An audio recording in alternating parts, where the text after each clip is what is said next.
I was really quite honored when I was elected by the Superior General to come and took very seriously the responsibility to prepare myself, to read all the documents, to go back and really get ready for this synod and what we could reflect on, but also to listen to people. So we did a lot of listening, and I asked around the world for our own men to be listening to the people where they're working in parishes and to send me what they could. And I heard from every continent about what people's concerns were.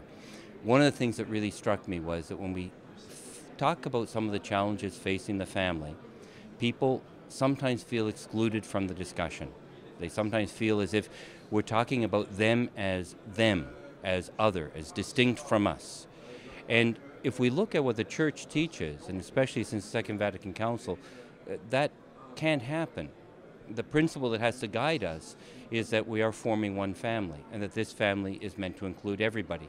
So when in the Instrumental Wars I saw that title about the Church and inclusion, especially when facing the problems of families, challenges of families, I thought of how we exclude people, make them other, different from ourselves. They're not just problems to be solved, these situations, these challenges. They affect real people who are members of our family. When we talk about divorced or remarried, it's not just a question of can they come back to communion.